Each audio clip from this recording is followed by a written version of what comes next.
Assalamualaikum warahmatullahi wabarakatuh.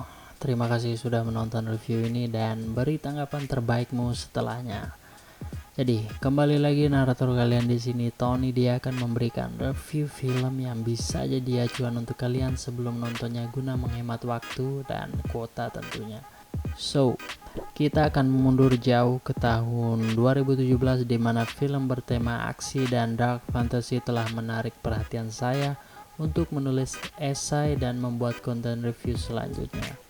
Jadi film ini berjudul Ajin Demi-Human, yang berarti Ajin ini suatu makhluk ya, setengah manusia. Saya juga kurang paham Ajin ini arti dalamnya apa.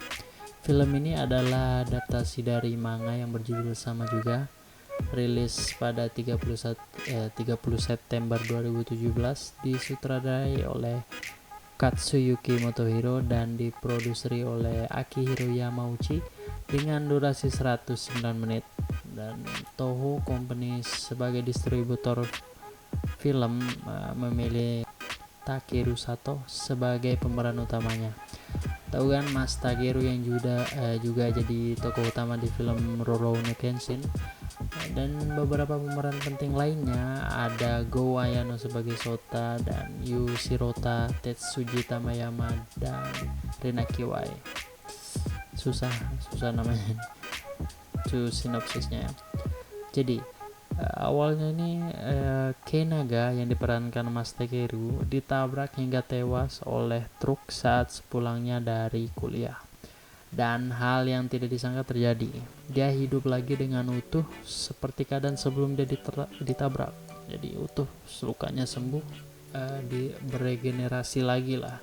Jadi Keinaga tentu saja belum tahu kemampuannya, dan orang-orang lalu merekam kejadian itu, dan akhirnya diketahui pemerintah dan dinyatakan dia adalah Ajin, yaitu manusia setengah supranatural. Jadi tidak bisa mati, immortal, dia abadi gitu. Di seluruh dunia juga sudah ada 42 Ajin teridentifikasi.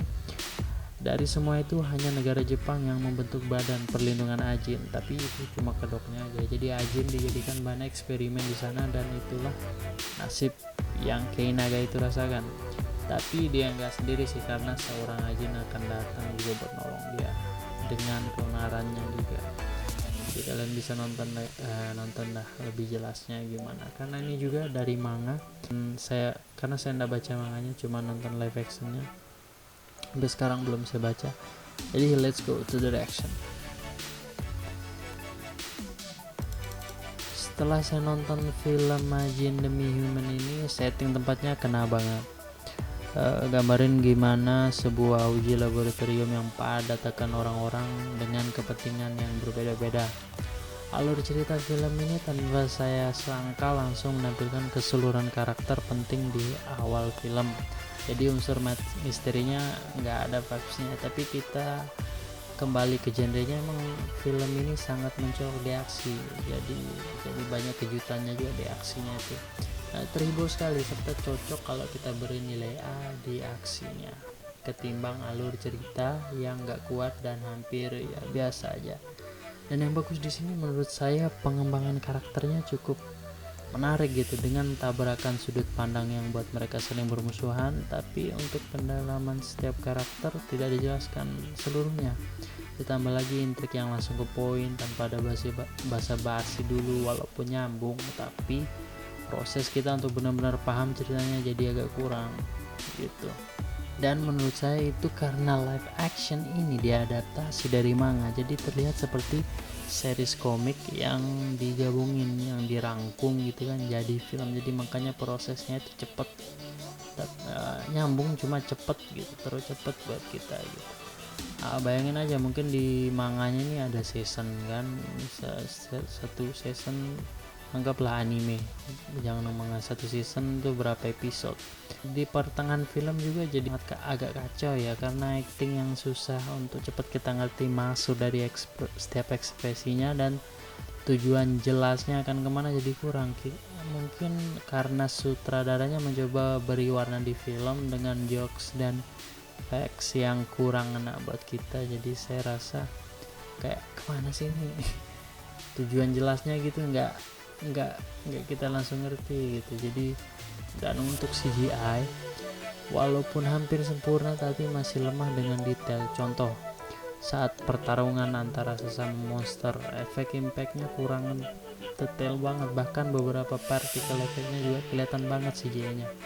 Jadi kayak nonton cinematic game gitu yang lagi berantem, bukan nonton film. Tapi saya yakin kru film Ajin sadar tentang itu, makanya kekurangan itu ditutupi dengan menampilkan banyak aksi yang mantap dan kurang ngandelin CGI.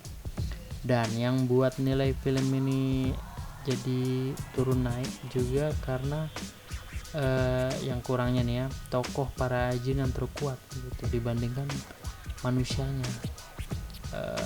Jadi ya mungkin di komiknya ada beberapa faktor detail yang jelasin kenapa Jin itu jadi superior banget daripada manusia, baik dari aksi, fisik dan strateginya gitu, jadi lebih baik. Tapi di live action ini kerasa mati banget strategi manusianya gitu untuk melawan para Jin. Dan entah kenapa saat Kenaga itu ikut membela manusia di situ juga strateginya jadi jalan dan rapi gitu, sampai saya juga bisa tebak.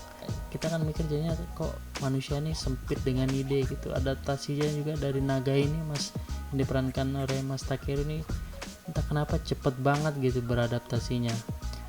Dia jadi langsung ahli strategi, ahli bertarung dan sebagainya tanpa ada proses yang diperlihatkan secara langsung. Tapi di akhir film sumpah ini akhir film epic, sumpah kena banget. Hanya film bagus saja emang yang bisa buat alur cerita epic di awal dan akhir, walaupun di pertengahannya kurang banget. Jadi oke, karena reaksi itu saya langsung lihat rating di situs saya IMDb untuk film ini, Ajin Demi-Human. Dan emang untuk sejenis film science fiction dan dark fantasy seperti ini itu lumayan bagus lah, nilai poinnya itu ya 6.4. Dia emang pas banget udah, biasanya 6.4 6.5 untuk film genre kayak gini itu udah bagus.